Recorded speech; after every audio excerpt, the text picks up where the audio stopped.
Mister Jeeva, உங்க பிள்ளைகளோ இல்ல உங்க உறவினர்களோ யாராவது இருந்திருந்தா இந்த டயலாக நீங்க காமெடி டயலாக்கா பேசுவீங்களா?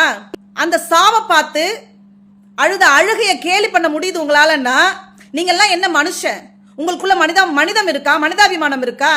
41 பேர், 41 உயிர்கள் மற்றும் கருவிலேயே 2 சிசுக்கள், மொத்தமா 43 உயிர்கள் இடிபாடுகள்ல சிக்கி மூச்சு திணறி நசுங்கி குடல்லாம் வெளியில வந்து உறுப்புகள் நசுக்கப்பட்டு இறந்து போய் கிடந்ததை பார்த்து ஒரு மனிதர், அதுல 9 குழந்தைகள், பள்ளிக்கு செல்லும் சிறுவர்கள் 9 பேர், ஒரு பள்ளி கல்வித்துறையின் அமைச்சராக குழந்தைகளோடு குழந்தையாக பழகக்கூடிய ஒரு குழந்தை மனம் படைத்த ஒரு மனிதர், மனிதாபிமானம் உள்ள ஈவு இரக்கம் உள்ள ஒரு மனிதர், ஒரு சாதாரண ஒரு மனுஷனா இருந்தா ஒரு உயிர் செத்து போகுது, ஒரு உயிர் கஷ்டப்படுது, ஒரு உயிர் சித்திரவதைப்படுது, ஒரு உயிருடைய ஒரு மனிதனுடைய உடம்புல இருந்து ரத்தம் வடிஞ்சா அழுவான், அழுக வரும், தன்னால் அழுக வரும்.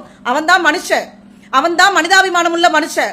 அப்படிப்பட்ட ஒரு மனிதாபிமானம் உள்ள ஒரு மனிதராக பள்ளிக்கல்வித்துறையின் அமைச்சர் அந்த 43 உயிர்கள் இறந்து போய் கிடந்ததை பார்த்து அந்த உறவினர்கள்லாம் கதறி அழுகிறத பார்த்து அந்த இடத்துல சொன்ன வாக்கியம், அழுது கொண்டே சொன்ன வாக்கியம், இதுக்கு தானடா நாங்க ரூல்ஸை ஃபாலோ பண்ணுங்க, இதுக்கு தானடா ரூல்ஸை ஃபாலோ பண்ணுங்க நாங்க சொன்னோம் அப்படின்னு கதறி அழுதுகிட்டே சொன்ன அந்த வாக்கியத்தை இன்றைக்கு காமெடி டயலாக் ஆக்கி சினிமால வச்சு காமெடி டயலாக் ஆக்கி கைத்தட்டல் வாங்கி காசு சம்பாரிச்சிட்டு இருக்கான் ஒரு நடிகன், ஜீவா என்கின்ற ஒரு நடிகன்.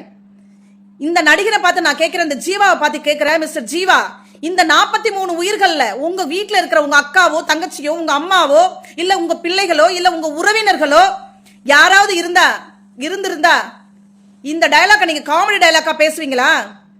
சிரிச்சுக்கிட்டு பேச முடியுமா உங்களால? அடுத்த மனுஷன் சாவுல அந்த சாவை பார்த்து அழுத அழுகைய கேலி பண்ண முடியுது உங்களாலன்னா நீங்க எல்லாம் என்ன மனுஷன்? உங்களுக்குள்ள மனிதம் இருக்கா? மனிதாபிமானம் இருக்கா?